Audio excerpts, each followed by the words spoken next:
noite, Cajazeiras, boa noite, Paraíba, boa noite, Brasil. Estamos iniciando mais um programa Cheque Mate. Hoje, dia 2 de setembro de 2019. Começando mais um mês, começando mais uma semana. E em primeiro lugar, como sempre, agradecer a Deus por mais uma semana, por mais um mês. Que seja um mês de muita alegria, um mês de muita paz, de muito respeito entre as pessoas. Agradecer muito a você, nosso telespectador, que nos honra sempre com a sua audiência, ao vivo aqui conosco, toda segunda-feira, no programa Cheque Mate, na TV Diário do Sertão, permitindo que a gente entre na sua casa, na sua empresa, no seu carro, em qualquer lugar onde você esteja, seja na Paraíba, seja no Nordeste, no Brasil e até no mundo, porque afinal de contas, através da rede social, não existem fronteiras.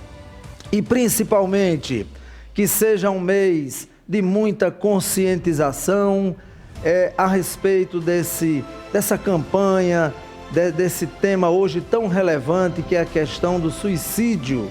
Inclusive estou aqui, caracterizado, usando a camisa do Setembro Amarelo, né? Que é o mês de prevenção ao suicídio. Que a gente consiga, através desse programa, chegar até você. Você que por algum motivo, por problemas, por questão de muita dor, que nós entendemos que quando uma pessoa chega a esse ponto, ao ponto de tirar a sua própria vida, é porque realmente é uma dor muito forte, é algo realmente que está insuportável. Mas é necessário que haja, claro, uma ajuda, um amparo, principalmente da família, dos amigos, a própria sociedade, né? Porque é um problema realmente de saúde pública, essa questão do suicídio.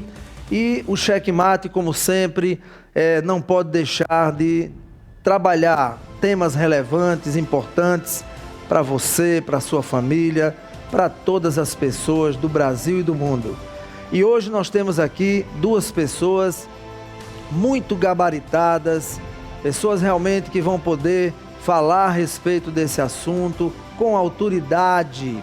E eu quero que a partir de agora, você que está nos assistindo, comece a compartilhar o programa, comece a convidar os amigos, os parentes, as pessoas da sua rua, do seu círculo de amizades, para que assistam, né? E também compartilhem, porque é realmente um tema de muita importância. E você pode participar do programa também através das nossas redes sociais, né?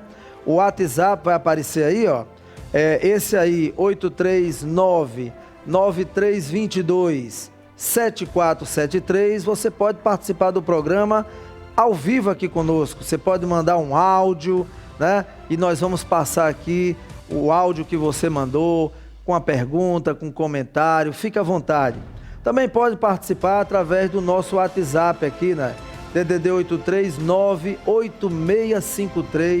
839-8653-1759, de qualquer lugar do Brasil ou do mundo, né? Fica à vontade, tá?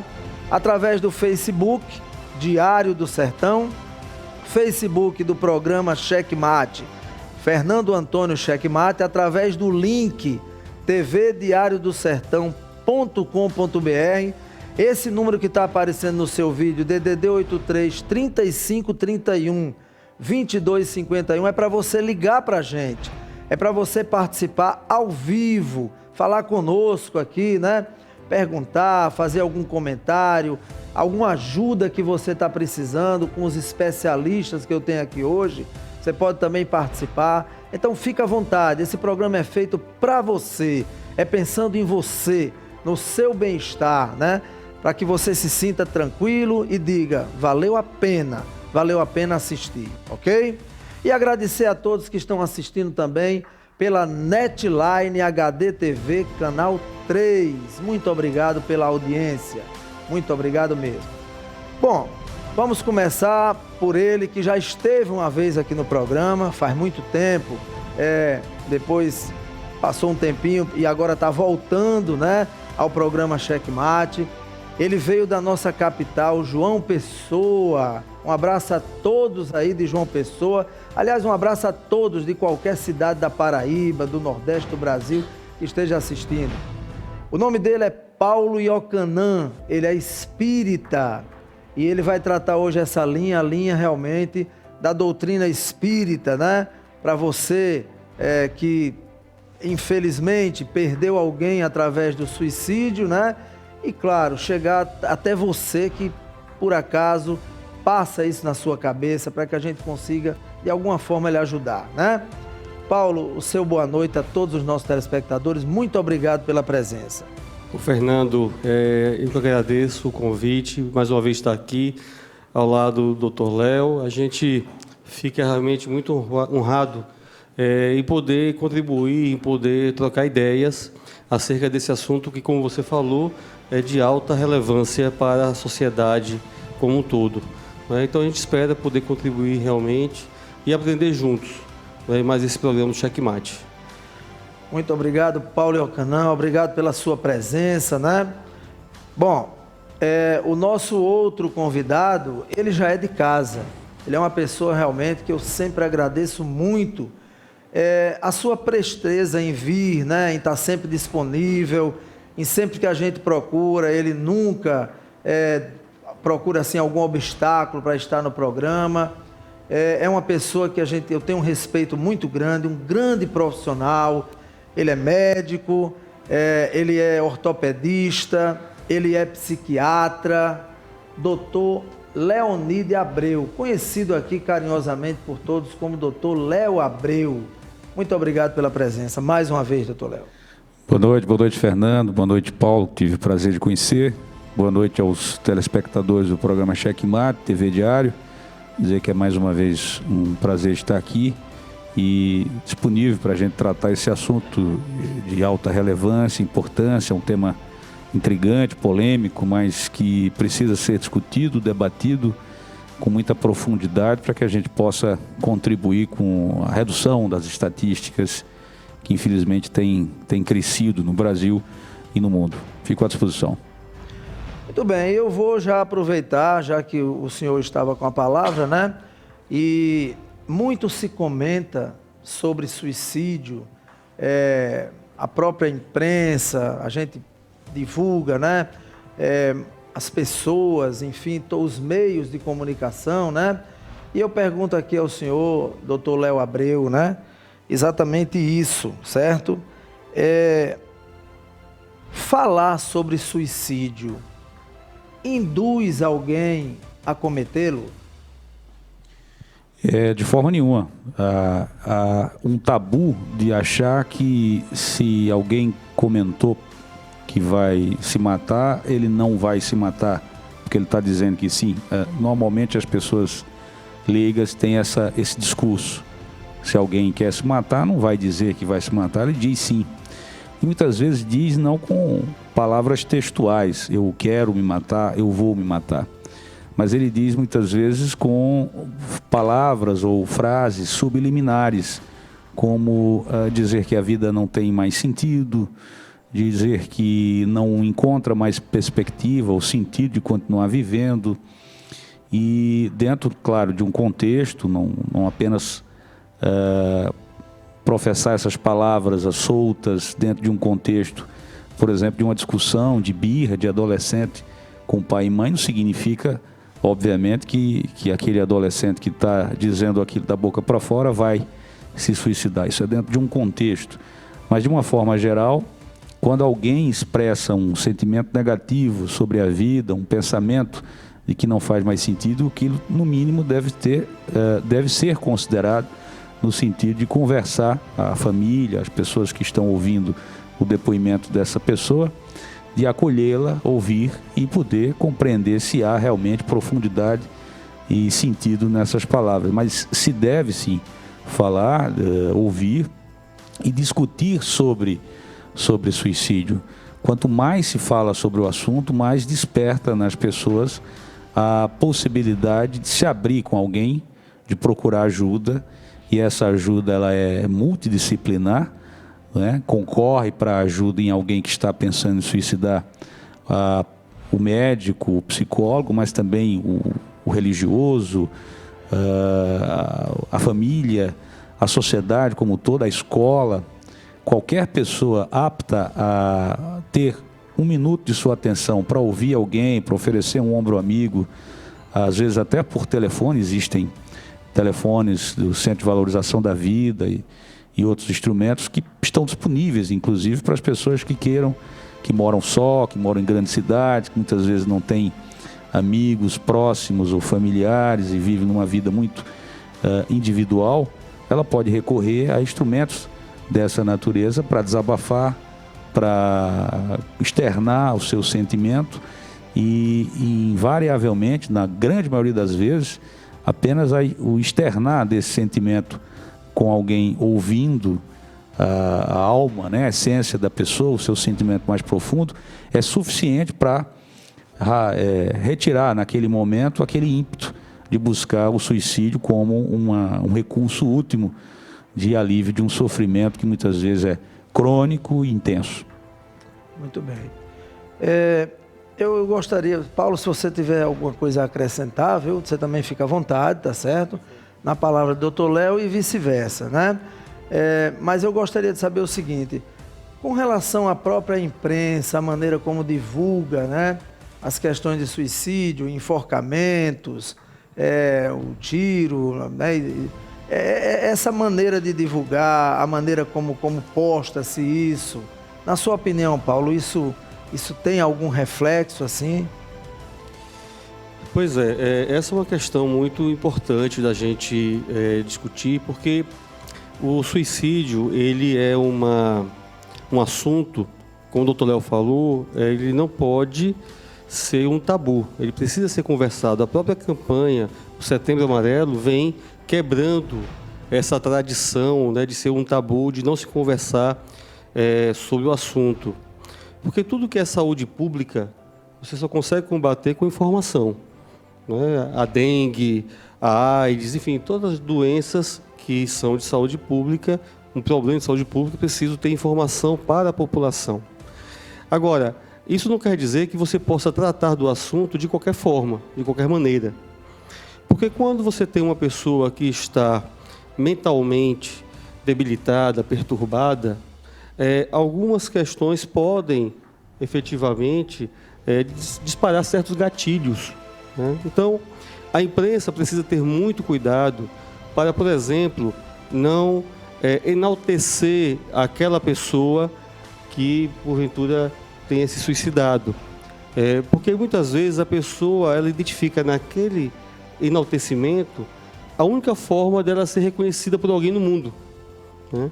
Outra questão também você não precisa dizer os detalhes, a forma como foi, como aconteceu. Então, são essas questões, assim, às vezes você vê muito a imprensa fazer um certo sensacionalismo, né, do suicídio, e isso deve ser evitado. Deve ser levado com muita seriedade, conversarmos sobre isso, mas não trazer de uma forma sensacionalista. Muito bem. Quer falar alguma coisa?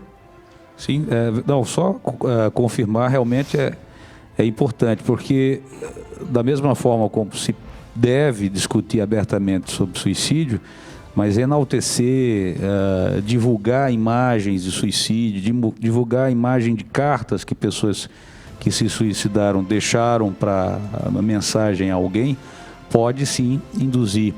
Inclusive há um estudo de autores brasileiros do Rio Grande do Sul, pesquisadores da universidade, se não me falha a memória, da Universidade Federal de lá, dessa área de psiquiatria, que entrevistaram pessoas no Brasil e nos Estados Unidos que assistiram na Netflix um filme, uma série chamada, em português, 13 Razões do Porquê, 13 Reasons Why, que é uma série que trata de um adolescente que se suicidou. No filme ela é um espírito, talvez uma alma que se suicidou, e ela no filme conta os motivos do que levou a cometer o suicídio, o bullying que sofreu na escola, os problemas com a família. Então ela ia relatando essas razões, essas 13 razões por que ela suicidou. E a pesquisa, o sentido da pesquisa era o seguinte: perguntar às pessoas que assistiram o programa se sentiram motivadas a também cometer o suicídio pelo fato de se identificar com a personagem do filme, da série. E a conclusão foi o seguinte: as pessoas que não manifestavam nenhum tipo de sintoma, de sinal de doença mental, tipo depressão, ansiedade, ou seja, não incorria nem com características que podiam se aproximar de um diagnóstico de um problema psiquiátrico, elas não sentiram diferença alguma em assistindo a série. Mas, por outro lado, tanto no Brasil como nos Estados Unidos, aquelas pessoas que manifestavam sintomas que podiam ser compatíveis com um diagnóstico de transtorno mental, ansioso, depressivo e por aí vai, boa parte dessas pessoas se sentiram motivadas a também cometer o suicídio por empatia com essa personagem. Então, eu estou ilustrando aqui um estudo, mas existem vários outros que identificam exatamente isso, inclusive a necessidade de você não enaltecer, não colocar nome, razões, apresentar cartas ou as situações que as pessoas deixam quando suicida, exatamente para que as outras não se sintem motivadas e queiram deixar um último legado, uma última mensagem antes de cometer esse ato. Ok. Eu só queria, Fernando, complementar, porque essa série comentada por Dr. Léo, o que acontece? Ela mostrava explicitamente o suicídio dessa personagem ao final. Inclusive, eu li recentemente, porque houve um crescimento, especialmente nos Estados Unidos, né, de suicídio entre jovens, porque é um fenômeno chamado mimetismo, né? Você acaba tendo como se fosse uma imitação, uma repetição do fenômeno. E recentemente eu vi que eles atenderam aos apelos dos especialistas e mudaram esse final, né? Então agora não tem mais aquela cena explícita, né? De modo a não causar esse impacto nas pessoas que têm realmente já um transtorno e que podem ser impactadas nesse sentido. Muito bem, eu quero agradecer aqui a audiência do meu amigo pastor André, lá de São João do Rio do Peixe, que está assistindo nosso programa. Muito obrigado pela audiência. Agradecer a todos vocês que estão assistindo, é muita gente assistindo o programa, né? Daqui a pouquinho eu vou falando alguns nomes, mas lembre, você pode participar também ao vivo aqui conosco, viu?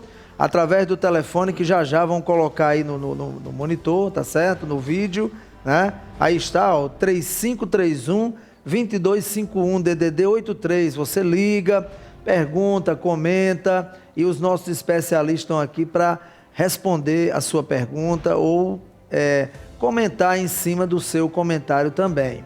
Agora, Paulo Iocanã, partindo aí para essa linha também da doutrina espírita, eu lhe pergunto o seguinte: existe vida após a morte? Bom, Fernando, se você me permite só fazer um pequeno preâmbulo, a doutrina espírita, ela é uma doutrina filosófica de consequências morais e ela não é uma religião no sentido tradicional da palavra ou o sentido usual. Nós não temos rituais, não temos uma hierarquia, todos nós somos espíritas, nós somos profissionais de qualquer área e nas horas vagas nos dedicamos ao estudo da doutrina. E por que eu estou dizendo isso? Porque a doutrina espírita, ela pertence não aos espíritas, mas à humanidade. É um conhecimento em que qualquer pessoa pode ir, como se você estivesse indo a uma faculdade, né, estudar medicina, biologia, química, física, que são conhecimentos que pertencem realmente à humanidade. E os espíritos, eles vieram dizer para nós que os chamados mortos por nós estão muito mais vivos do que nós imaginamos. Então, na verdade, nós não somos um corpo físico que detém ou que possui uma alma ou um espírito. Nós somos espíritos imortais que transitoriamente nós temos este corpo físico, que é um corpo, como tudo que é matéria, tem seu prazo de validade, né? Até quando vai este meu corpo, só Deus o sabe. Na verdade, a forma que nós temos de antecipar a nossa partida hora programada antes da gente vir é através do suicídio, infelizmente, né? Mas isso daí, inclusive, coloca para as pessoas uma que eu gosto sempre de falar quando falo sobre suicídio, porque se a pessoa compreender essas duas informações, pode ajudar muito. A primeira é que nós temos aí uma quase totalidade do suicídio causada por transtornos mentais. Alguns aqui já citados do Dr. Léo. Ou seja, é algo diagnosticável e tratável. Então, nós temos muito trabalho a fazer para ajudar as pessoas que estão passando por esse problema. E a segunda questão é que os espíritos que retornam e que nos comunicam através das sessões com os médiuns suicidas, eles veem uma coisa comum, é a decepção de se verem vivos, porque nós matamos o corpo, mas o espírito é imortal, né? Então, aquele objetivo que era acabar com a vida ou com o sofrimento, porque muitas das vezes o suicida, paradoxalmente, ele não quer se matar, mas ele quer acabar com a dor que ele sofre, mas não vê outra alternativa senão através do suicídio, mas é a decepção de se ver ainda vivo, e agora com uma dor aumentada, com a dor moral dele. Então, ele não consegue atingir o seu objetivo, porque a vida continua sempre, né? É a imortalidade, todos nós somos imortais. Muito bem. Alguma palavra, doutor? Alguma colocação? Não, assim, várias palavras, né? Não especificamente sobre a doutrina, que eu pessoalmente conheço em não profundidade, mas uma coisa que o Paulo falou, que é uma verdade pura de quem procura o suicídio, de fato, não é buscar a morte ou acabar com a vida, mas acabar com o sofrimento. E se busca essa alternativa quando não se tem esperança em se tratar. De fato, 90% dos casos de suicídio, você tem uma doença mental de base. Então, são raros os casos onde a pessoa comete suicídio sem ter, no que a gente chama de investigação pós-mortem,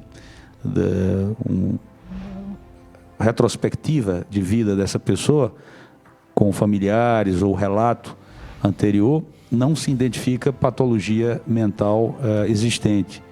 Então, pontualmente, são situações em que a pessoa sofre uma humilhação pública, um adultério, é pego em uma situação vexatória de corrupção, não aqui no Brasil, né? Não é hábito alguém ser pego e se suicidar porque estava cometendo um ato de corrupção, mas no Japão, por exemplo, isso é comum, faz parte da cultura deles. Quando alguém é pego numa situação de desonra à família, o primeiro ato é cometer o suicídio para limpar a honra dos pais, da esposa, ou do marido, ou dos filhos. Então se busca isso. Mas com essas raras exceções, em 90% dos casos, há uma doença mental de base, e das doenças mentais, disparadamente, a depressão é a mais prevalente. Então, quase que não conseguimos falar de suicídio sem falar de depressão. Claro que aí vem outros transtornos, os transtornos psicóticos, como esquizofrenia, transtorno delirante, aqueles que têm a psicose como base, delírio, alucinações, abuso de álcool e droga, doenças da ansiedade, doenças clínicas também. Então, pessoas que têm câncer, que têm doenças osteoarticulares crônicas, dolorosas, artrite reumatoide deformante, então convivem diariamente com sofrimento e dor, acabam também, em alguns casos, buscando suicídio para alívio desse tormento. Então, é quase que impossível se falar em suicídio sem falar paralelamente em depressão, em doenças mentais. Agora, há uma particularidade que nós temos observado dos últimos anos para cá, que é o aumento estatístico dos casos de suicídio em jovens, né? É a segunda causa de morte no mundo inteiro, o suicídio entre jovens entre 15 e 29 anos. Mas, por exemplo, no Brasil, de 2006 a 2015, houve um aumento de 24% dos casos de suicídio em jovens nas grandes cidades. E nós temos assistido e visto esse aumento gradual, e o que é mais intrigante é que, em muitos casos, você não encontra um diagnóstico de doença mental grave nesses jovens, né? Quer dizer, para alguém que está em casa entender que uma pessoa com uma depressão profunda, grave, pense ou busque o suicídio como uma alternativa, embora seja muito triste, é, por outro lado, de certa forma, compreensível. O que não dá para compreender é uma jovem de 15 anos de idade, simplesmente porque acabou o namoro, cometer suicídio. E quando você vai procurar histórico, embora encontre aqui ou acolá algum sintoma de transtorno de personalidade ou coisas do tipo, mas não se fecha um diagnóstico de uma doença mental. E aí, nesse caso, nós estamos assistindo ao adoecimento, não da pessoa, do indivíduo, mas da família, da sociedade como um todo. E claro, aí carece uma discussão muito mais profunda do que apenas o olhar da medicina ou da psicologia, mas também o olhar das religiões, o olhar da educação, o olhar da sociologia, o olhar da antropologia, né? Para que a gente possa compreender as mudanças que a sociedade que tem ocorrido na sociedade nos últimos anos.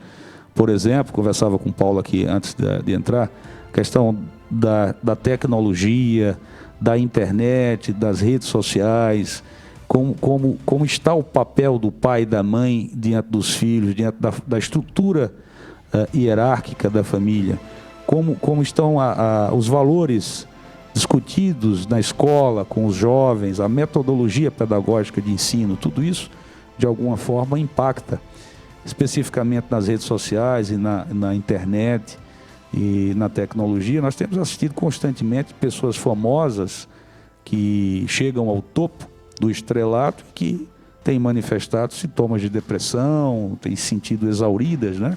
Constantemente eu vi essa semana, inclusive, a Anitta, que é uma cantora brasileira, com um estrelato, inclusive, de nível internacional, e colocou nas redes sociais que está cansado ou com sintomas semelhantes a uma depressão ou qualquer coisa do tipo, não sei bem. O Whindersson Nunes, que é um youtuber aqui do Nordeste, do Piauí, humorista também muito famoso, casou recentemente, jovem, muitos seguidores na internet, e também colocou ao público que estava com uma depressão, precisando tratar. Então, até que ponto essas redes sociais, alguém que está no ápice da fama, que precisa constantemente estar num pedestal de uma imagem vendida, que muitas vezes não é, em alguns momentos da vida, o que ele sente, mas precisa transmitir constantemente aquela imagem perfeita, o quanto que ele não impacta. Então, são discussões muito mais profundas, como eu disse, não se deve olhar apenas no prisma da avaliação médica, mas de todas essas vertentes do estudo do ser humano, para que a gente possa compreender esse fenômeno e, de repente, conseguir também achar saídas e caminhos para reduzir essas estatísticas cada vez maiores que a gente tem visto. Muito bem. Nós temos um telespectador que tá na linha, né? Se eu não me engano, é o Afonso. Quero agradecer a você, Afonso. É um telespectador assíduo do programa Cheque Mate. E o Afonso tem uma pergunta para o senhor, doutor Léo. Boa noite, Afonso. Boa noite, Fernando. Boa noite, doutor Léo. Boa noite, doutor Rapaz. Eu quero fazer uma pergunta, é o seguinte: se a pessoa sofre de bullying, preconceito, discriminação, se isso pode levar a pessoa a cometer um suicídio? Porque bullying mexe muito com a mente da pessoa, o sentimento psicológico. E se Parkinson, o mal de Parkinson, é uma doença que pode causar depressão. E pode me responder, obrigado e boa noite, um bom trabalho. Parabéns, Fernando, pelo programa. Obrigado a você, Afonso, pela audiência. Muito obrigado. E você também está assistindo o programa, querendo participar, liga para a gente e faça como Afonso. Sua pergunta, seu comentário, a gente vai encaixar aqui com os nossos especialistas. Doutor Léo, por favor, a resposta. Pois não. Boa noite, Afonso, cumprimentá-lo, agradecer pela participação. Sim, com certeza. Você me perguntou, fez algumas perguntas, entre as quais pessoas com Parkinson, com depressão, podem suicidar. Sim, podem sim. Que sofrem bullying na escola, também da mesma forma. Não é que todas as pessoas que sofram bullying vão se suicidar, vão aquelas que têm requisitos psicológicos, digamos assim, que predispõem ao suicídio. São pessoas que têm o que a gente chama de suicidabilidade, né? Ou seja, capacidade, vulnerabilidade em cometer o suicídio. Eu citei há pouco que a gente tem assistido nos jovens um aumento cada vez maior, sem encontrarmos propriamente uma doença mental definida, mas nós encontramos nesses jovens algumas características dessa propensão ao suicídio, que são, basicamente, baixo limiar de frustração. Ou seja, são pessoas que, na situação de contrariedade, quando são contrariadas, elas não conseguem suportar serem contrariadas. Alta impulsividade, ou seja, são pessoas que, em situações adversas, elas agem de forma impulsiva e, quando, no caso de suicídio, quando tentam e não conseguem, invariavelmente depois podem se arrepender do ato, mas acabam fazendo isso de forma intempestiva, por impulsividade. E baixa resiliência. Resiliência é o calo, a gente tem o calo da mão de quem trabalha na roça, o calo emocional é a resiliência. Então é a capacidade de você suportar problemas, adversidades, dificuldades na vida e ir moldando mentalmente a sua capacidade de resistir a essas situações. Então, na juventude hoje, nós temos identificado essas características: baixa resiliência, baixo limiar de frustração e um aumento da impulsividade. Isso são características desses jovens, sobretudo jovens, nesse contexto o mundo moderno, das redes sociais, da internet, do padrão familiar modificado, da educação e dos valores e princípios também modificados e que precisamos todos nós agir nesse sentido para que a gente possa reestruturar emocionalmente esses jovens. Eu citei o exemplo de uma moça com 15 anos, isso é muito comum a gente ter assistido na prática clínica. Então, acaba o namoro, quer suicidar, um problema bobo que você mais velho diria, isso no meu tempo a gente entrava no quarto, ia escutar música, chorar, ou se já fosse adulto ia pro bar encher a cara e chorar, e no outro dia levantava a poeira e seguia a vida. Arrumava outra namorada. Arranja outra, né? Mas hoje a gente tem encontrado os jovens com essa impulsividade, com essa baixa resiliência. No primeiro problema se mutila, se suicida, e isso é muito grave. Bom, Paulo Iocanã quer aproveitar aqui uma parte da sua fala, mas antes nós temos mais um telespectador na linha. Muito obrigado pela audiência. Boa noite. Alô? Alô, boa noite. Quem fala? Diana. Diana, você está falando de onde? Jaboatão dos Guararapes. Muito bem, Pernambuco, Jaboatão dos Guararapes. Muito obrigado a todos pela audiência. Pois não, Diana, é uma pergunta, é um comentário? É uma pergunta, doutor Léo Abreu, ele me conhece muito bem. Sou Diana, filha de Bosquinha, né? Somos conhecidos há longas datas. Doutor Léo, uma pergunta eu gostaria de lhe fazer. Esquizofrenia passa de pai para filho? É isso que eu, assim, tenho essa curiosidade de saber se passa, vamos supor, a família do pai, né? Toda a maioria dela de pessoas que tenham essa patologia, né? Pode o filho trazer essa mesma doença? Obrigada, Léo. E Fernando Antônio está de parabéns. Eu estou na escuta. e vendo também vocês. Um abração de Dona Bosquinha, doutor Léo, para vocês. Muito obrigado, Diana, obrigado pela audiência, obrigado a todos aí de Pernambuco, seja de que cidade for, compartilha o programa, viu? Participa. Doutor Léo, a resposta? Sim, o Paulo Iocanã, ele queria aproveitar a fala do doutor Léo com relação ao assunto que ele estava tratando, né, Paulo? A questão da resiliência, se eu não me engano. Pois não, Paulo? Exatamente. Veja só a questão da frustração que foi colocada aqui, porque da mesma forma que nós precisamos fazer exercício para criar músculos, não é? Para você ter musculatura emocional, você precisa também exercitar isso. E essa frustração você exercita exatamente em casa, com a educação dos pais, dando limites, dando nãos aos filhos. É fundamental esse não, esse limite que a educação ela impõe. Quem ama impõe limite. Então, isso é um exercício para que esse jovem, mais na frente, ao se deparar com a frustração, ele já tenha já um hábito, já tem intimidade com isso e sabe lidar melhor com suas emoções. E com relação ao bullying, a gente queria, assim, isso é tão verdade que, por exemplo, se você pega esses jovens, né, de 15 a 29 anos, como o doutor Léo falou, que tem aumentado muito o número de suicídios, se você, por exemplo, estratifica esse número, colocando, por exemplo, jovens homossexuais nessa idade, que sofrem uma pressão muito grande, uma cobrança muito grande da família, da sociedade, esse número é ainda maior. Se você pega jovens índios, por exemplo, né, que têm hoje eles querem estar na civilização mais próxima da gente, então ele não é nem aceito por nós, e também a tribo não os aceita, então o índice vai lá para cima.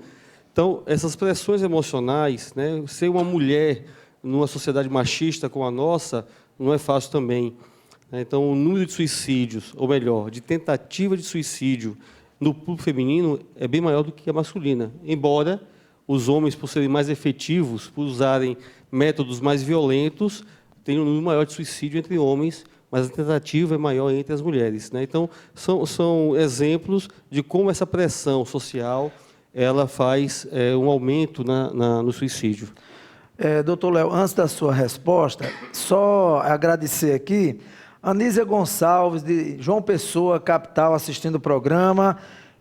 Parabéns, Fernando Antônio, mais uma vez trazendo um tema muito importante para ser discutido. Obrigado, Anísia. Irailson Lima de Vasconcelos, ele está falando, o pensamento suicida tem mais a ver com questões biológicas, hereditárias ou sociais. Desculpa. Aliás, isso aqui ele não está falando, ele está perguntando, né? Irailson Lima, de Iguatu, no Ceará. Olha aí, gente, uma pergunta, vocês verem quem responde. Ó.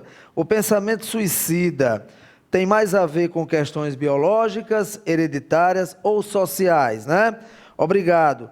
Joa Brantes, parabéns pelo trabalho belíssimo, obrigado. Veste e Reveste, assistindo. Paulo Minibug, boa noite, Fernando, sempre estou na audiência, quando a NET colabora. Leidjane William, Léo Abreu, grande médico, manda um abraço para meu amigo Netinho Grande, filho de Léo, viu, Léo? Olha aí. Emília Gonçalves, ótimo programa, obrigado. Edival Oliveira, boa noite para todos. Conterrâneo de Cajazeiras, Edival, um abraço, meus amigos. André Luiz, estou assistindo. É o pastor André, né? Enfim, é muita gente assim. Muito obrigado pela audiência. Doutor Léo Abreu, a questão da esquizofrenia é hereditária? Sim, é hereditária, sim. A esquizofrenia atinge a prevalência de 1% da população mundial. Não é uma doença que tem a ver com, por exemplo, renda social. As pessoas que têm melhor renda social têm menos esquizofrenia, ou acho que têm mais, enfim, uniformemente distribuída no mundo inteiro, cerca de 1% da população.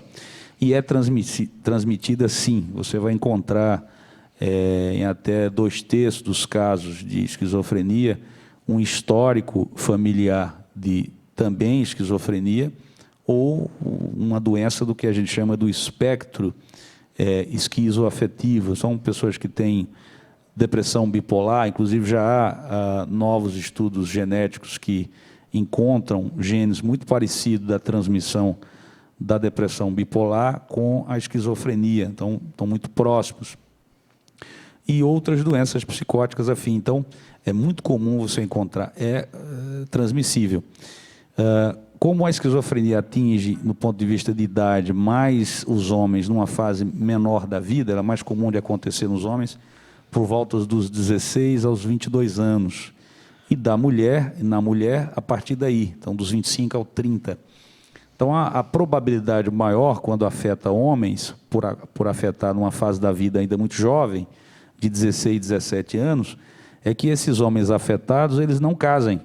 Eles acabam não casando, porque eles estão naquela fase ali de entrar no vestibular, início da faculdade, começo do trabalho, estão solteiros, ainda morando com os pais, de repente tem o primeiro surto psicótico, da esquizofrenia, e começa o tratamento. Como não é uma doença que tem cura, embora hoje tenha tratamento que deixa a pessoa mais próximo do que seria o normal, né, dentro do acervo terapêutico, inclusive com capacidade laboral e tudo, mas há uma condenação, digamos assim, para o homem, o fato, inclusive isso é fator de mau prognóstico, a esquizofrenia em homem, exatamente porque acontece nessa fase da vida em que, depois de afetado, ele raramente, dificilmente acaba casando. E não casando, ele vai ter uma rede de proteção familiar menor.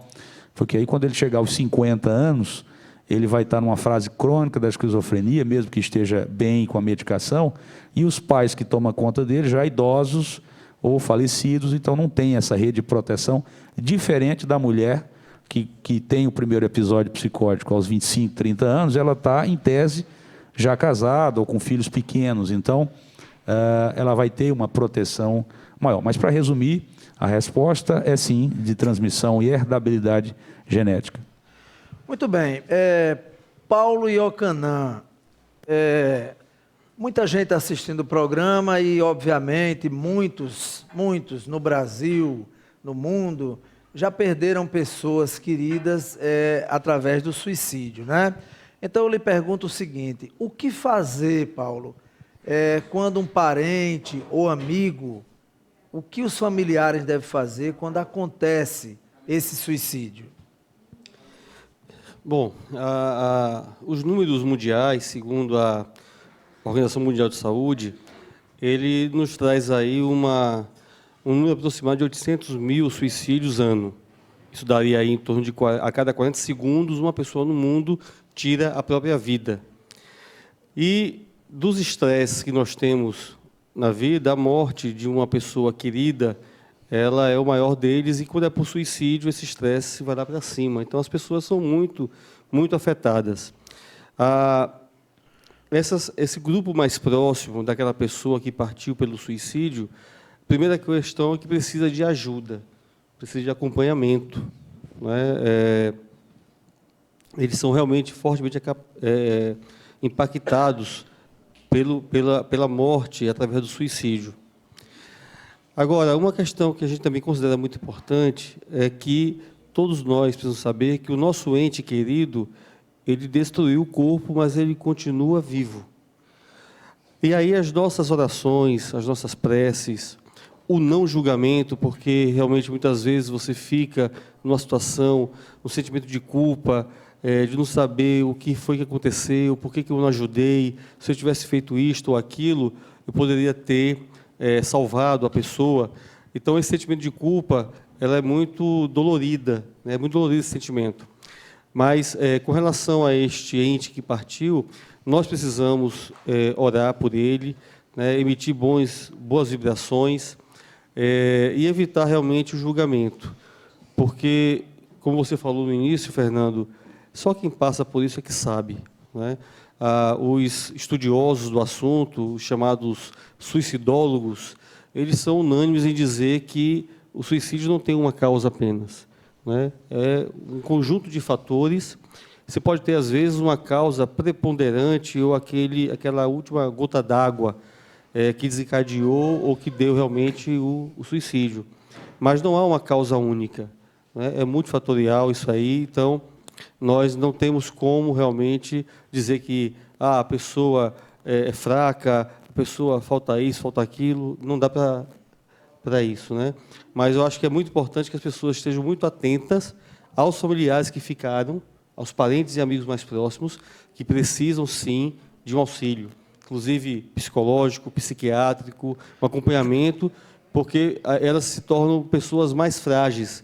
E dentro da estatística também demonstra que pessoas assim, que já teve alguém próximo que suicidou, tem também maiores probabilidades. Então, isso é importante da gente ter esse olhar.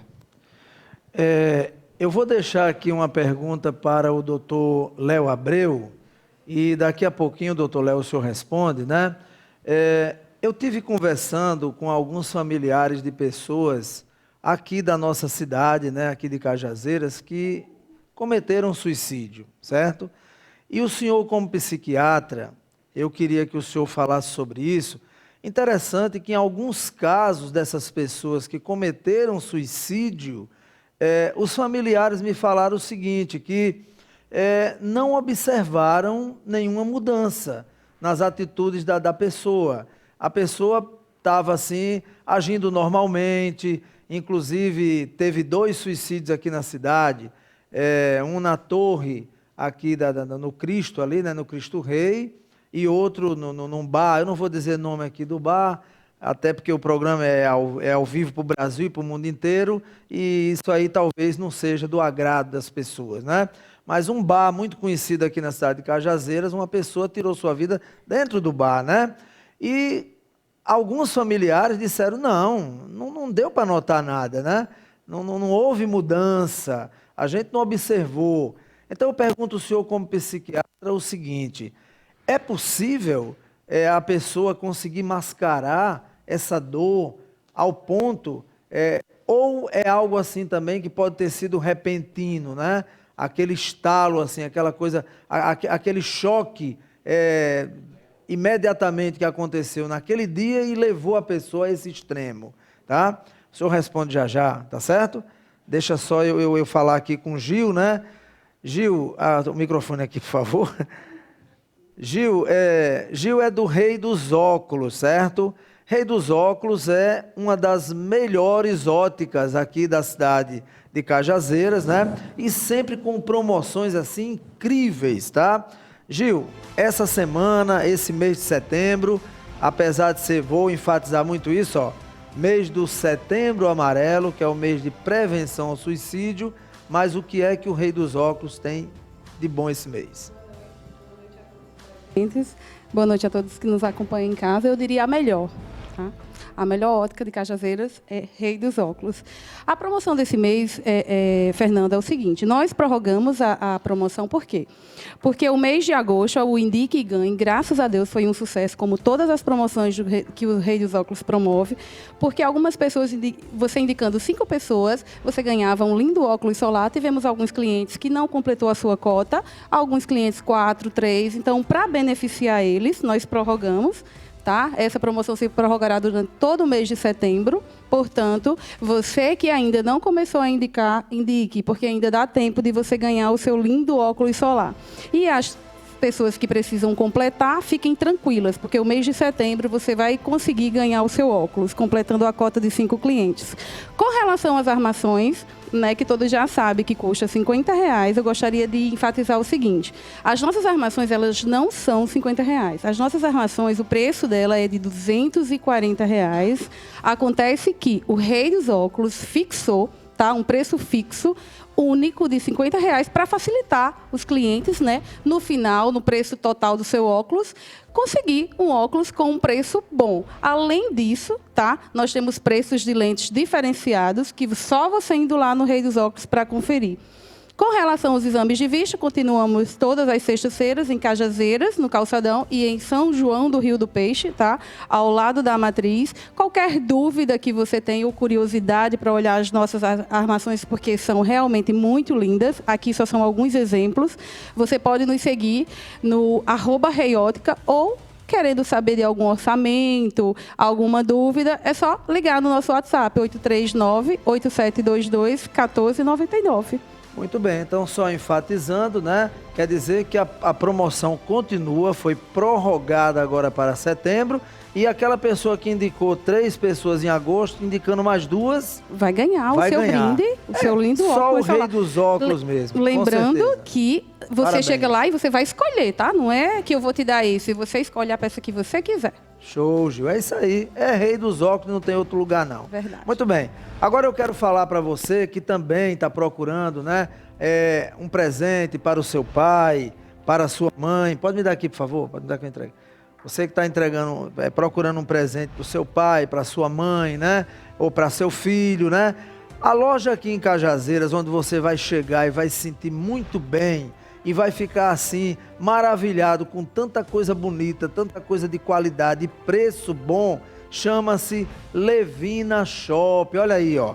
Gente, você chegou lá em Levina Shop, você vai ficar realmente assim em dúvida, porque é perfumes importados, relógio, roupa masculina, feminina, você vai tomar um café gostoso, aquela aguinha gelada, um suco. O pessoal da Levina vai te tratar super bem. Tem o cartão Fidelidade, olha. Cartão Fidelidade que você chega lá, compra, carimba e com um número determinado de compras você tem descontos, bônus. Então, pensou numa loja para você comprar, sair satisfeito e com aquela vontade de voltar a indicar os amigos e os parentes? Aqui em Cajazeiras é Levina Shopping. Não tem outra, tá certo, gente? Essa é a loja. Muito bem. Agora eu quero falar também aqui, deixa eu ver aqui, eu quero falar sobre uma atitude do pessoal da Faculdade Santa Maria. Olha aí, gente. Faculdade Santa Maria. Deixa eu ver aqui. Vejam só. Olha que bacana, né? Pessoal, foi lançada mais uma edição da Gincana Solidária da Faculdade Santa Maria, né? E nós, no caso eles lá, que compõem a equipe vermelha, que é a equipe de enfermagem, né? Eles estão pedindo a sua contribuição para ajudar quem tem fome. Então, gente, olha só, é uma campanha realmente solidária, com um cunho social, onde você vai participar dessa gincana, vai levar alimentos, vai levar roupa, né? Você vai doar, tá certo? E esse pessoal vai estar lá pronto para te receber, né? E você vai participar, vai assistir a gincana. Eu quero parabenizar aqui não apenas o pessoal do curso de enfermagem, mas de todos os cursos da Faculdade de Santa Maria que estão participando dessa gincana solidária. Não percam, é show. E vá que você vai estar ajudando alguém que precisa, ok? Doutor Léo Abreu, por favor. A pergunta é se o pensamento suicida é se a pessoa tem como mascarar isso aí para a família, isso. Ou se pode, ou até melhor a pergunta, eu acredito que sim, mas é isso que eu quero ouvir do senhor como psiquiatra. Se uma pessoa pode chegar ao ponto, acho até que o senhor já falou sobre isso aqui, mas eu enfatizando, a pessoa ter assim um constrangimento, uma raiva e chegar a esse ponto, a esse limite, né? Porque alguns familiares que eu conversei de pessoas que cometeram suicídio aqui em Cajazeiras disseram que não notaram diferença. O que o senhor pode dizer a respeito? Olha, ocorrem fatores múltiplos, né? Fatores biológicos, fatores psicológicos, sociais, a interação do meio ambiente com a biologia. O ser humano é muito complexo, ele não é apenas um ser vivo biológico, né? Ele é inclusive transcendental no seu aspecto religioso e por aí vai. Então, concorrem muitos fatores. Quando a gente estuda, a gente tenta sistematizar do ponto de vista pedagógico, características de pessoas que possam ter maior risco ou menor de cometer suicídio, a associação com a presença de uma patologia prévia, é uma tentativa pedagógica, digamos assim, de enquadrar as situações. Se você me pergunta se há como alguém que não aparenta nenhum sintoma, que não que tem uma personalidade muito introvertida e, portanto, não expressa os seus sentimentos e a família ou as pessoas não percebem esse potencial de risco e, surpreendentemente, se depara com o ato suicida, isso é possível, claro que sim. Agora, estatisticamente, na maioria dos casos, nós vamos ter uma doença prévia e nós vamos ter a identificação de sintomas, de sinais que caracterizam. Agora, quem que tem maior risco de suicidar? Se eu olho para uma pessoa, como é que eu posso manejar, seja do ponto de vista do profissional, o médico, o psicólogo, o profissional de saúde que está diante de alguém que tentou o suicídio e como manejar com essa pessoa? Vai tentar novamente? Qual é o risco disso acontecer novamente? Ou mesmo com a família e com as pessoas. Então, do ponto de vista do estudo da suicidologia, como falou o Paulo aqui, o que nós temos de dados concretos é o seguinte: primeiro, o homem se suicida mais do que a mulher. Em países ricos, países desenvolvidos, você tem um caso de suicídio de mulher e tem 1,5 casos de homem. Mas nos países em desenvolvimento, os países antigamente nós chamávamos de subdesenvolvidos, esse grau aumenta de 1 caso de mulher para 3,5 casos de homem. No Brasil mesmo, as estatísticas ali de 2016 e 2017 são 7,7 casos de suicídio de mulher para 23,7 em homens, ou seja, mais de 3 vezes. Então, a mulher deprime mais, a mulher adoece mais, mas o homem se suicida mais. Inclusive, Paulo falou isso aqui. E é verdade, chega a ser 3 vezes mais, né? Quanto à idade, então, entre 15 e 29 anos e depois de 65 anos, o risco se torna maior do que nessa outra faixa etária. Se você tem consumo de álcool e droga associado, esse risco também passa a aumentar mais. Se já houve um histórico pessoal de tentativa, esse também aumenta mais ainda. Se já há um histórico familiar de depressão ou de suicídio, isso também potencializa. Então, isso vai servir para quê, afinal de contas? Então, imagine alguém que tentou suicídio, consumindo comprimidos de medicamentos, por exemplo. Está lá um senhor de 70 anos de idade, viúvo, mora só, consome álcool diariamente, de repente tentou suicídio ingerindo uma quantidade exagerada de comprimidos lá, de remédio para pressão. E do mesmo lado, uma jovem de 30 anos, casada, por uma depressão, um episódio depressivo recente, acabou fazendo a mesma coisa. E está lá no hospital. Então o médico vai atender, vai fazer uma lavagem gástrica, ou procedimentos de manutenção e monitorização dos sinais vitais. Ambos pacientes melhoraram e aí ele está diante dos dois para dizer: e agora, o que é que eu faço? Dou alta? Quem é que tem o risco maior? Estatisticamente, homem, idoso, solteiro, né, que é um fator de risco morar só, com histórico de consumo de álcool, é um suicida em potencial.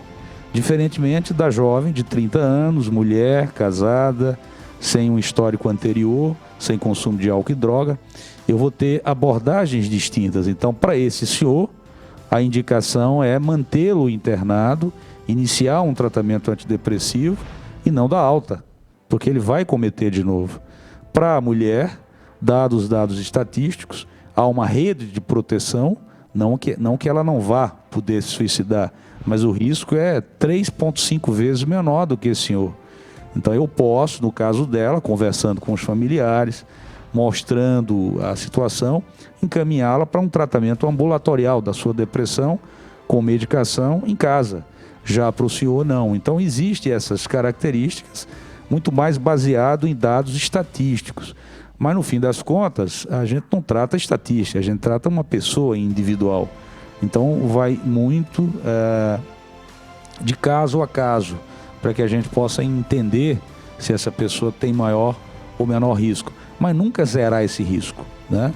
Eu já tive pacientes que foi ao meu ambulatório muito bem, superado o seu problema de saúde mental, satisfeito e motivado a continuar fazendo o tratamento, e que dias depois tentou suicídio, para surpresa minha quanto médico e para surpresa dos familiares também da mesma forma, né? Então é possível encontrar sim pessoas que por impulsividade, por situações de gatilho, acabem buscando esse recurso. Ok. Paulo Iocanã, Deus perdoa quem se mata? Bom, eu vou começar dando uma resposta que talvez choque as pessoas. Deus não perdoa, porque Deus não se magoa. Deus ama a todos indistintamente, né? Então, só perdoa efetivamente quem se magoa no primeiro momento. Deus ama a todos, dá oportunidade para todos nós nos refazermos, nos recuperarmos. Então isso significa que para nós espíritas, essa questão de penas eternas, até mesmo do chamado inferno, não existe para nós. Os espíritos dizem que isso não existe como um lugar circunscrito. Existe, na verdade, o inferno ou o céu que internamente cada um de nós convive, inclusive, desde já, né? Então, há pessoas que vivem no inferno porque elas estão perturbadas, estão passando por problemas. Porque o que indica muito, realmente, na nossa vida, o que diferencia, não são os problemas. Todos nós temos problemas, sem exceção. Aliás, são os problemas que nos fazem crescer, que nos fazem superá-los. O problema está na forma como nós encaramos esses problemas. Isso é que diferencia as pessoas, né? Então, para nós, Deus, Ele ama sempre, né? Ele é amor absoluto e nos dá a chance sempre para que a gente possa se refazer, né? É evidente que todos nós arcamos com as consequências do que fazemos, né? Seja aqui, seja do outro lado, na outra dimensão. Mas sempre nós temos o amor de Deus para nos recuperarmos, para nos refazermos. Muito bem, Paulo. Doutor Léo Abreu, já inventaram algum remédio que possa diminuir o risco de suicídio? Veja bem, não especificamente um medicamento que de forma indistinta seja dado às pessoas que tenham risco de suicídio. Por exemplo, as pessoas que já tentaram suicídio, e aí eu vou dar aquele medicamento que aí vai reduzir o risco dela tentar se suicidar novamente, de forma uniforme. Não há. O que há na medicina são algumas medicações que têm trabalhos científicos que mostram uma redução do risco de suicídio, mas para determinadas doenças específicas. Então, por exemplo, transtorno depressivo, seja o unipolar, seja o bipolar. A diferença resumida entre os dois é que a depressão unipolar é aquela depressão que manifesta sintomas depressivos, tristeza, humor deprimido, pensamento suicida, insônia ou sono excessivo, perda de apetite ou apetite excessivo, dificuldade de concentração, lentificação do pensamento, dos movimentos, a ideação negativa de si próprio, do mundo, do futuro. Então são características da depressão que a gente chama unipolar. E a bipolar é aquela que oscila esses mesmos sintomas e sinais com o outro polo da doença, que é a euforia, a agressividade, a exaltação do humor, a fase maníaca, onde os pensamentos estão acelerados, onde o sentimento de invencibilidade, o sono acaba, a pessoa fica muito exaltada, acaba consumindo muito, usando droga, bebida, gastando, comprando, não é? É a fase maníaca da bipolaridade.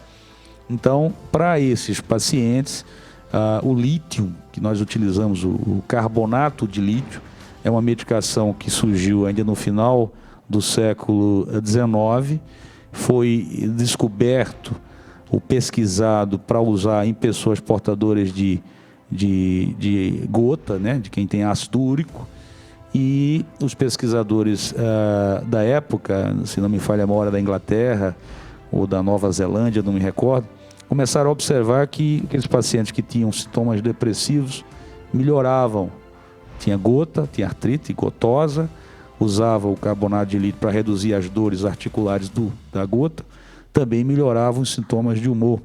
E de lá para cá, hoje o lítio é utilizado, é a droga de escolha para as pessoas portadoras de depressão do tipo bipolar, porque previne a fase maníaca, essa fase de exaltação onde a pessoa começa a consumir, beber e se expor a fatores de risco. Então ela reduz, a gente chama o lítio de estabilizador de humor, né? Ele estabiliza o humor. Então é uma droga utilizada para tratar a depressão bipolar, mas também é utilizada para tratar a depressão unipolar, naqueles casos onde a pessoa manifesta resistência, uma certa resistência aos antidepressivos. Então você prescreve os antidepressivos, né? E os mais modernos que nós temos hoje disponíveis no mercado, eles só alcançam ali 75% de melhora. Então, ou seja, você vai ter ali 25% de casos onde não responde aos antidepressivos, combinando ou mudando de classes químicas diferentes. E esses pacientes, nos guidelines, são as guias de conduta, passam a utilizar, por exemplo, o lítio como um potencializador do antidepressivo no tratamento dos casos refratários.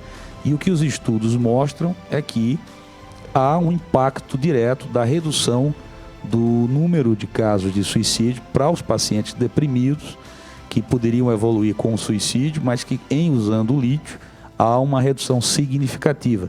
Mas isso não é uma medicação que vai servir indistintamente para qualquer pessoa com risco de suicídio, apenas para esses pacientes. E a outra é a clozapina, é um antipsicótico que nós utilizamos para tratar a esquizofrenia, né? Sobretudo esquizofrenia refratária. Ela fica lá colocada para aqueles casos em que outros antipsicóticos não respondem, então a gente vai para essa droga, inclusive disponível no SUS, no Brasil para tratar a esquizofrenia, porque cerca de 11% dos esquizofrênicos também se suicidam. Eles começam com sintomas positivos de delírios, alucinações, mas quando entra na fase crônica da doença, que é aquela fase onde você prescreve um antipsicótico, as vozes desaparecem, o pensamento delirante desaparece, mas o paciente começa a entrar na fase negativa da doença, que ele começa a ter insight, ou seja, ele ter consciência da própria condição. Então ele deixa de ouvir voz, mas começa a perceber que tem uma doença que não tem cura, que tem uma doença que até que está controlada em relação às vozes, aos pensamentos delirantes, mas que ele está enxergando um futuro não promissor, uma perda profissional, porque ele fazia faculdade, teve que sair. Então, quando ele entra nessa fase da consciência do que está vivenciando, ele costuma entrar numa fase deprimida. E é nessa fase deprimida que o esquizofrênico acaba apelando para o suicídio. 11% deles acabam se suicidando. Então, a clozapina também, nesses pacientes que a usam, há uma redução significativa do número de suicídio para esses pacientes esquizofrênicos. Então, não são medicações distintas que podem ou devam ser utilizadas na população em geral com risco de suicídio, apenas para casos específicos. Eu tenho uma pergunta para fazer para o senhor. Essa pergunta eu criei agora aqui, não foi nem com a produção, mas para a gente partir para uma outra linha, já eu lhe faço essa pergunta. Mas antes, nós temos uma pergunta aqui da Gildete Silva. E ela pergunta aqui a Paulo Ocanã. Ela pergunta o seguinte: qual a característica de uma pessoa espírita? Como podemos saber se somos espíritas? Bom, a espírita ou espiritista é aquela pessoa que ela acredita na doutrina espírita. A doutrina espírita, ela tem, por exemplo, a reencarnação, a imortalidade da alma, a crença no Criador, a causa primeira de todas as coisas, ou a inteligência suprema, na pluralidade dos mundos habitados e na comunicabilidade dos espíritos, no caso aí desencarnados, que nada mais são do que os homens, as mulheres, sem o corpo físico. Todos nós que aqui estamos partiremos para o outro lado. Deixaremos este corpo físico em algum momento. Ele tem realmente uma validade, e a gente volta à pátria espiritual, que é a nossa verdadeira pátria, o nosso verdadeiro lar. E retornamos ao corpo físico para que a gente possa continuar a nossa evolução, o aprendizado, tanto das ciências, do conhecimento, mas, sobretudo, o aprendizado no amor, né? O aprendizado em a gente amar o próximo, assim como a gente deve se amar, né? Então, numa só existência, o tempo é muito pouco para que a gente tenha todo esse aprendizado. Portanto, o espírita ele tem essas informações através dos espíritos, né? A gente se dedica a estudar isto, a receber as informações através das reuniões mediúnicas, e isso daí consideramos muito importante. Por quê? Porque todos nós, como faremos esta viagem, e para toda viagem a gente precisa saber o que precisamos colocar na nossa bagagem para a viagem que faremos, né? Então é muito importante a gente saber que o que conta do outro lado não são os nossos títulos, não é a nossa conta bancária, não é os bens que possuímos, mas sim o que vai contar é todo o bem que a gente pôde fazer, a vida mais correta possível, honesta, e fazendo o bem ao próximo. Essa consciência tranquila, essa pureza de coração é que faz a diferença do outro lado da existência da vida. Muito bem, eu vou fazer uma pergunta aqui ao Dr. Léo, diante dos fatos que a gente vê acontecer, Dr. Léo. Eu formulei agora essa pergunta.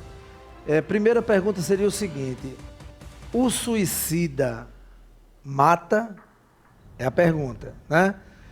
Diante de que eu estou fazendo isso? Nós presenciamos aí vários casos, né? De vez em quando acontece, até na questão do feminicídio, né? O cidadão que vai lá e mata a mulher e depois se mata, tá certo? Esse cara que fez isso, ele é um suicida ou ele se suicidou pelo que fez, né? Aí vem a pergunta: o suicida mata? Ou seja, a pessoa que tem a tendência, que está pensando no suicídio, ele pode chegar a matar? O senhor responde já, tá? Só um minutinho. Quero falar para você que está realmente habituado a ter diversidade nos canais de TV, tá bom? Se você não quer ficar preso a uma TV convencional, a TV que você tem que assinar chama-se Netline HD TV. Olha o recado aí. Você está em busca de um serviço de qualidade, uma internet de altíssima velocidade e contar com um serviço de TV por assinatura? Não perca tempo e vem para a Netline. Plano de internet mais TV por assinatura a partir de R$ 86,00. É isso mesmo, R$ 86,00. Disponibilizando para você o melhor conteúdo de TV a cabo da região, com a qualidade de som e imagem que só a Netline pode oferecer. Pensou em conteúdo? Pensou em Netline. Muito bem, pensou em conteúdo? Pensou em Netline, não tem outra, certo?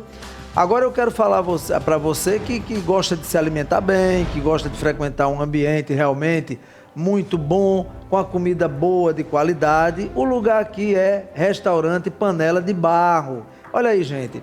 Veja só a variação que você tem aí de comidas, acompanhamento nutricional, um lugar realmente familiar, onde você vai se sentir bem, onde você vai ser muito bem atendido, você vai comer bem, tá? E você vai realmente dizer: poxa, vontade de voltar de novo, porque quem come no Panela de Barro quer comer todo dia. Almoço todos os dias, tá certo? Quer fazer um evento? Lá eles também abrem para eventos, reuniões, jantares, né? Enfim, você faz a reserva, tá aí, @restaurante Panela de Barro, C de casa, Z de Zorro. É só falar lá com Moá ou com Lúcia, que são os proprietários, e você vai fazer sua reserva e vai ter um evento maravilhoso com uma comida de primeira qualidade. O lugar aqui em Cajazeiras é Restaurante Panela de Barro. Dr. Léo Abreu, o suicida mata? Olha, Paulo já trouxe essa estatística, você também no chamado do programa, são 800 mil casos de suicídio ao ano, né? Passa disso. Isso estatística de 2017, 2018. Há uma previsão que até 2022 chegue a 1 milhão de casos. Caramba. Mas atualmente fica nessa ordem, 804 mil suicídios no mundo inteiro. No Brasil é um pouco mais de 11 mil, 11.400, 11.500 casos. E são 474 mil assassinatos, ou seja, é quase metade. Então, um sujeito que mata o outro, são 474 mil homicídios no mundo inteiro, e a si próprio, 804 mil. É um número interessante de se avaliar. A maioria dos casos, você tem uma doença mental. E essa doença mental, disparadamente, é a depressão. Dizer que o suicida pode matar alguém de uma forma universal, não. De uma forma particular, sim. Para aqueles casos onde a doença mental de base é um transtorno de personalidade, então são homens ou mulheres que têm um transtorno de personalidade antissocial, por exemplo, ele comete atrocidades, crime, assassinato, e em determinado momento, empeorando aquela condição ou associando uma depressão ou outra situação, acabar também se suicidando. Mas é minoria. Eu falei que 90% dos casos de suicídio tem uma doença, 10% não tem.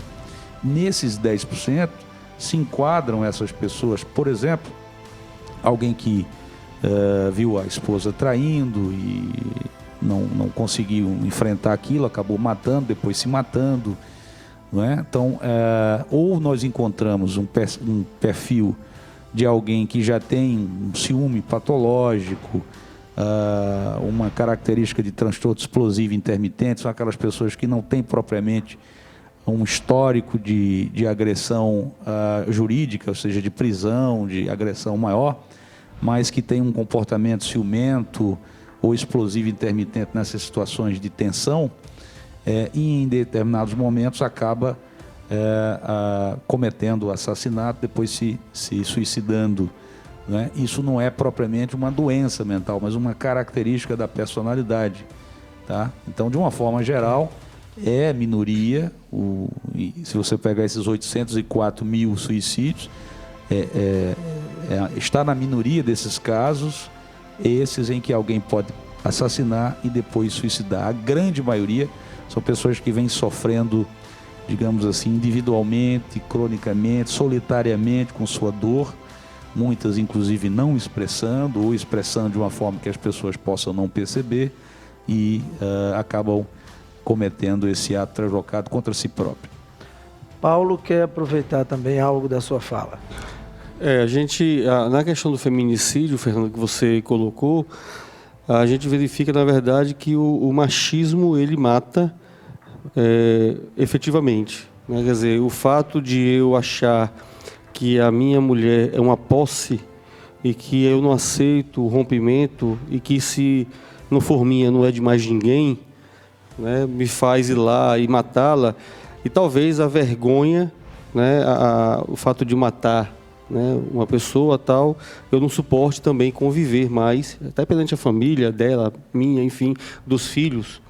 Mas também nós temos casos de pessoas que se matam para causar remorso nos outros. Então, por exemplo, uma mulher traída, né, isso como exemplo, às vezes ela mata um filho e se mata para causar remorso na outra pessoa, no caso do marido que a traiu, né? Então, existe também nessas causas que o doutor Léo levantou, né, esses casos.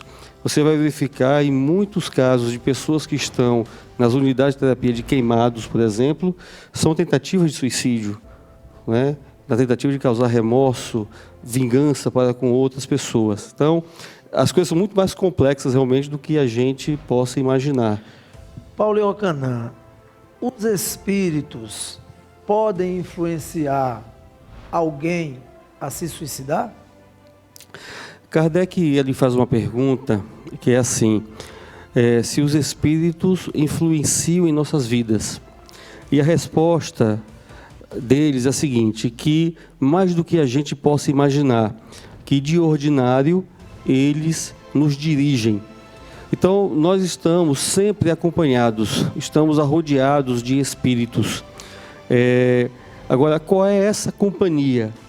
Essa companhia vai ser aquela companhia que tem afinidade com aquilo que nós pensamos, com aquilo que a gente idealiza.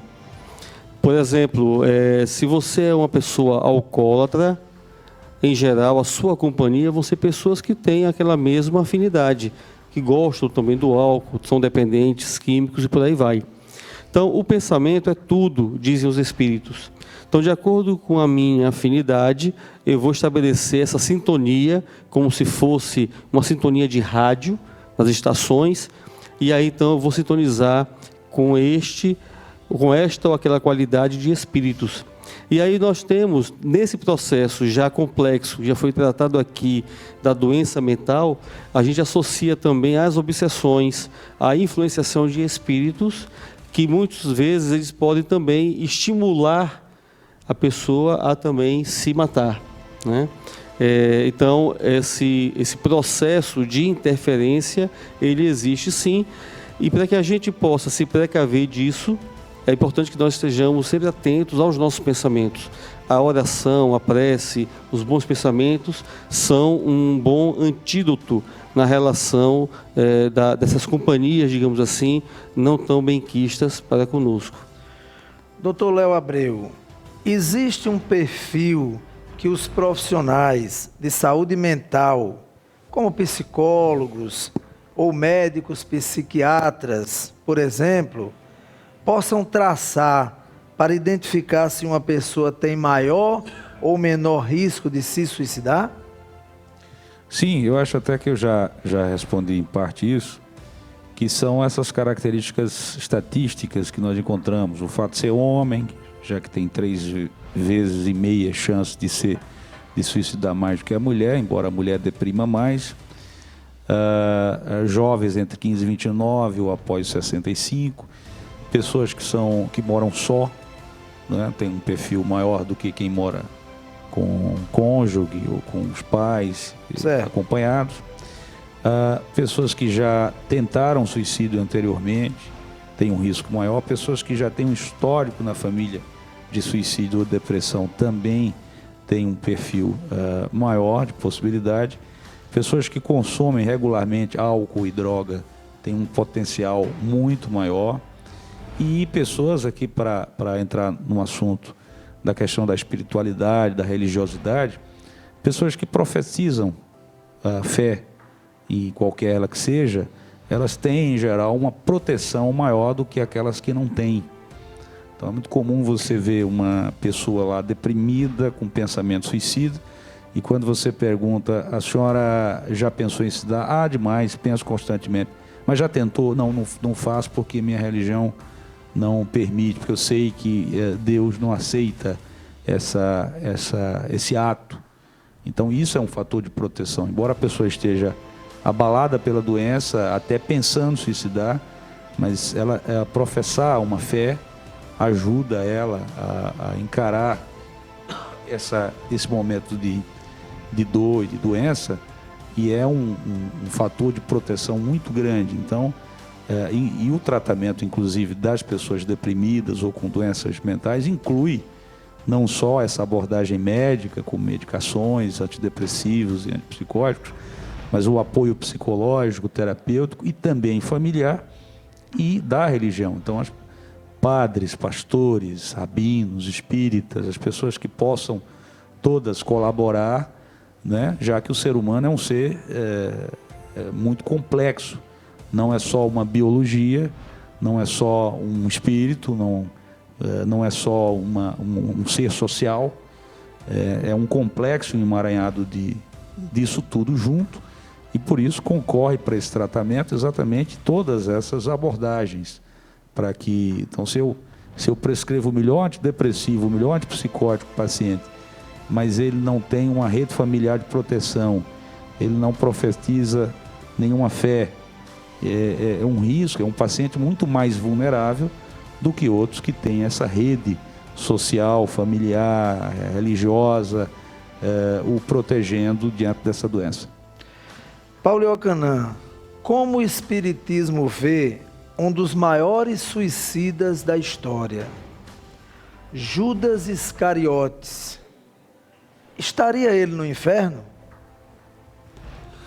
Bom, para nós espíritas, o inferno ele não existe, né? Até porque essa questão de céu e inferno tem duas questões muito importantes da gente raciocinar. A nossa lei humana, ela determina um limite de pena para o crime cometido. Ora, que crime seria esse que eu poderia cometer que justificasse uma pena eterna? Quer dizer, a lei divina, ela é mais cruel do que a pena dos homens? Isso não faz sentido. E a outra questão é você imaginar como uma mãe e um pai poderia, por exemplo, estar no céu, feliz da vida, sabendo que um filho queima no inferno para sempre. Quem de nós estaria feliz com isso? Isso não faz sentido. Com relação a Judas, nós temos o próprio suicídio de Judas, que a história do Evangelho nos conta, é uma prova de que ele não traiu Jesus por aquelas moedas, não é? Judas, para nós, ele é um espírito que, à época, ele não compreendeu a mensagem do Cristo. Para ele, o reino deveria ser implantado lá entre os homens.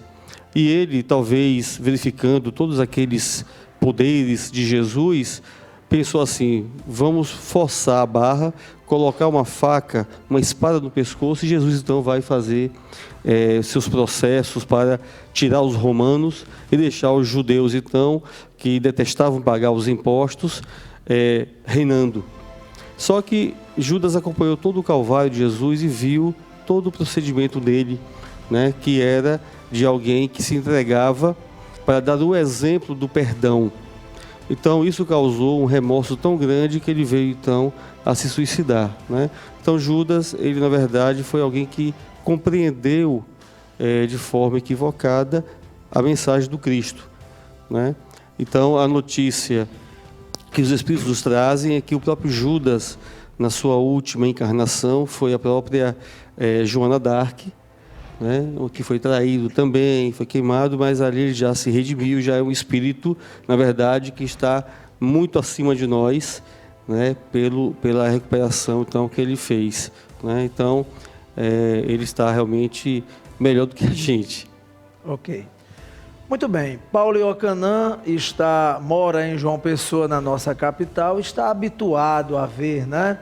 Mas você que está pensando em viajar e procura um lugar assim, paradisíaco, um lugar para você realmente ver o que é belo, né?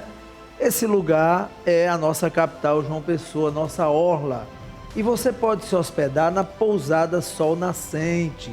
Vejam só, um café da manhã à altura, um café da manhã onde você vai se sentir em casa, com muita coisa boa para você, para sua esposa, para os seus filhos, né? Um atendimento maravilhoso. Lá você tem apartamentos single, né? Você tem também apartamento triplo com varanda, apartamento duplo. O telefone está aí para você fazer a reserva, ó, DDD 83 3226 4614, o WhatsApp 839 8896 3900. Pousada Sol Nascente. Por que esse nome? Porque logo cedo, você estando lá, você vai poder ver o nascente do sol. Então não há o que pensar. Quer se hospedar, quer estar bem, num lugar adequado, o lugar é Pousada Sol Nascente, em João Pessoa, ok? Dr. Léo Abreu, nós estamos aí no início da campanha do Setembro Amarelo, né? Que é a campanha de prevenção ao suicídio. O senhor, como psiquiatra, né? Quais atitudes concretas o poder público, a família, a sociedade pode fazer para reduzir essas estatísticas de suicídio, na sua opinião? Ou seja, estamos na campanha do Setembro Amarelo, né? Que na verdade eu costumo sempre dizer uma coisa, sabe, Paulo? doutor Léo, do mesmo jeito que não há Dia dos Pais, Dia das Mães, existe uma data que se comemora, mas todo dia é dia de pai, todo dia é dia de mãe, né? E o suicídio não é Setembro Amarelo, é janeiro, é fevereiro, é março, é abril, é outubro, é novembro, é dezembro, é todo mês, né? Mas eu pergunto, o poder público faz a parte dele? O senhor vê que há esse retorno? E aí? Bom, você falou muito bem, discutir esse tema é importante, tem que ser feito durante todo o ano. Claro que os órgãos, sobretudo de saúde, que debatem como o suicídio e a depressão e as doenças que levam ao suicídio acabam gerando um impacto estatístico de saúde pública, faz, a exemplo do Outubro Rosa, para a campanha de saúde da mulher, o Novembro Azul do homem, são só momentos em que se direciona o foco da atenção para uma discussão mais profunda, mas que deve sim ser continuada e exaurida durante todo o ano. Bom, o poder público faz sua parte, a sociedade faz sua parte, ainda muito pouco, né? Ainda voltando à questão das estatísticas, embora o suicídio aconteça em pessoas de todas as classes sociais, em países industrializados, países ricos, como o Japão, por exemplo, tem uma estatística alta, está ali entre os 20 países com maior taxa de suicídio. Você vai encontrar Bélgica, Japão, Coreia do Sul, são países ricos, né, economicamente, e há casos de suicídio, ali está entre os 20. Mas a grande maioria, 75% dos casos, ainda vão estar nos grandes bolsões de miséria, de países com desigualdades sociais, com problemas sociais graves, com desemprego, com violência urbana, com desestrutura familiar de toda ordem. E então está muito direcionada à necessidade de políticas públicas, porque a grande maioria dos casos vai estar também associada a essas situações de vulnerabilidade social. Então, não há como a gente reduzir esses índices sem diretamente ter ações concretas de melhoria da questão da desigualdade social, de combater esse problema da miséria, do desemprego, do alcoolismo, né, da violência urbana, que está envolvida diretamente com o estopim, né, o gatilho para o suicídio. Então, nesse aspecto, é impossível se imaginar a melhora dessas estatísticas se não houver ações concretas da sociedade, do poder público, na questão de incentivo à educação, de geração de emprego, de investimento em questões de suporte social dessas famílias de risco, porque senão nós não vamos ter essa redução. Claro que discutir de forma aberta o suicídio, não é? O Centro de Valorização da Vida, o telefone 188 está disponível para quem quer e precisa de um ombro amigo, de uma voz amiga, né? A imprensa, discutir isso na escola como sendo uma disciplina já na infância, para você discutir sobre doenças mentais, sobre doenças da alma, suicídio, o risco, e falar abertamente com a família é importante, mas se não houver políticas concretas, públicas, né, nós não vamos ter consideravelmente uma redução desses indicadores, infelizmente. Doutor Léo, aproveitando o senhor ainda com a sua fala, então, Paulo ainda vai falar, eu tenho aqui um comentário para fazer com o Paulo. Suas considerações finais, seu boa noite. Muito obrigado pela presença mais uma vez. É uma honra ter o senhor aqui conosco. Eu que agradeço mais uma vez e espero ter contribuído com esse debate, que deve continuar, como eu falei, não é só agora em setembro, nem hoje no programa, mas que as pessoas continuem buscando informações a respeito, debatendo em casa. Eu falei sobre o número crescente entre jovens e a necessidade de uma discussão que parta da questão da educação, dos valores, dos princípios da família, da questão do impacto da tecnologia, das redes sociais, da internet na vida das pessoas. São coisas novas que nós estamos visto e que precisam uma profundidade maior ainda de todo mundo, nessa discussão para que a gente possa trazer, trouxemos números negativos, tristeza, discussões sobre doenças, e talvez fique ao final uma ideia de alguma coisa puramente negativa, mas a gente quer também deixar a mensagem de esperança, uma mensagem positiva, de que as pessoas precisam discutir, ouvir mais, conversar mais, os pais em casa com os filhos com os pais, na escola de forma mais aberta, na imprensa, como esse programa está se dispondo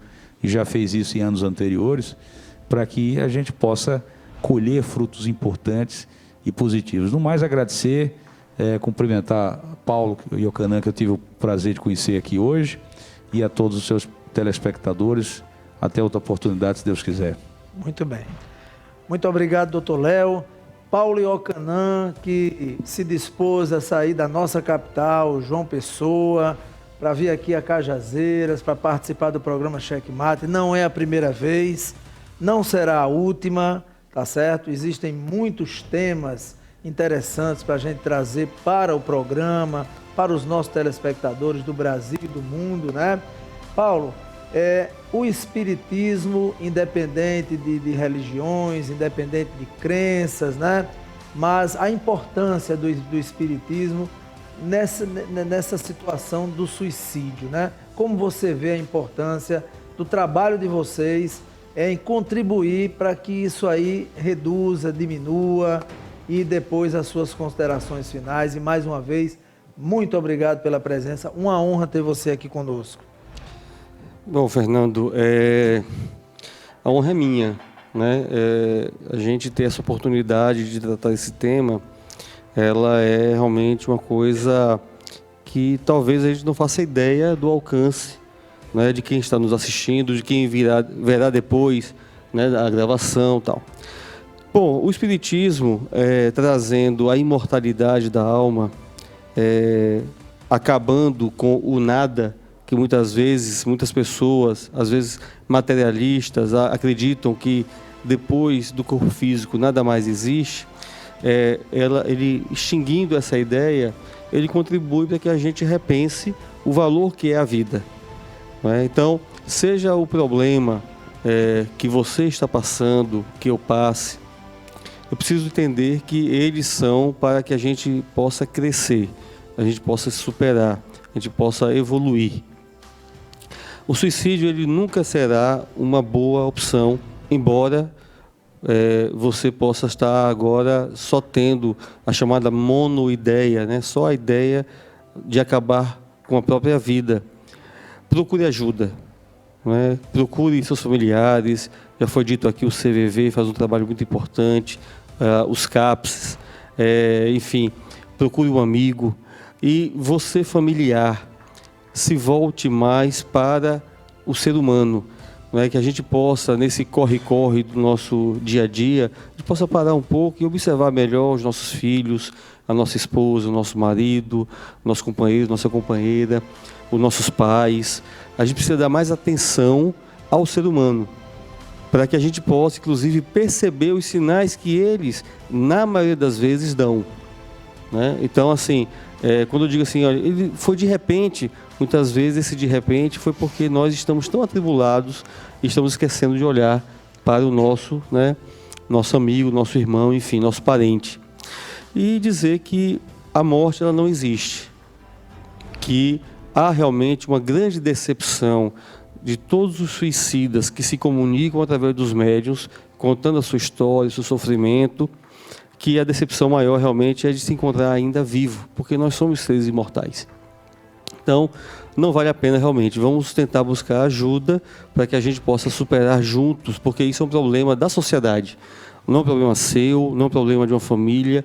Hoje, dificilmente você encontra uma família que não tenha um caso que esteja aí afligindo as pessoas, né? E como considerações finais, eu queria realmente agradecer a oportunidade. Se Deus quiser, a gente vai poder estar em outra oportunidade, né, aqui no Checkmate. Agradecer a sua audiência, também dizer do prazer que foi conhecer o Dr. Léo aqui, pessoalmente, já tinha ouvido falar dele. E queria trazer também a mensagem de esperança. nós precisamos nos ajudarmos mutuamente. Não é? De nada vale todas as conquistas materiais se a gente não consegue a conquista interior, da gente se refazer, da gente encontrar sentido para a vida. E isso a gente precisa buscar, porque a felicidade, a gente já viu, não está nas coisas, está no ser e não no ter. Então, uma boa noite para todos aí e muito obrigado pelo convite, Fernando. A honra é toda nossa. Bom, eu quero terminar o programa de hoje fazendo aqui um gesto que eu gostaria que todos vocês, não apenas da Paraíba, do Nordeste, do Brasil, do mundo inteiro, né? Fizesse junto conosco, não apenas comigo, conosco, que esse programa de hoje, ele tenha realmente atingido você, que está passando por um problema, uma dor que realmente é imensurável, uma dor que nós entendemos, é uma dor sua, é uma dor que, como Paulo falou, você só vê a solução através de tirar a sua própria vida, mas não é a solução, não é a solução. Procura uma ajuda psiquiátrica, procura um psicólogo, procura a religião, seja ela qual for, independente aqui de crença, procura a tua família, a família se aproxima, mas tira essa ideia da cabeça. E o gesto que eu quero terminar o programa é mostrando a você, o programa Checkmate está solidário. Eu vou agora tirar o meu terno, no final do programa, e quero que, por favor, produção, pode abrir aqui, viu? Por favor. Eu quero mostrar a vocês, vou jogar aqui, tá? Nós estamos não apenas vestindo essa camisa, mas estamos sim comprometidos com a ideia dela. Setembro Amarelo, prevenção ao suicídio.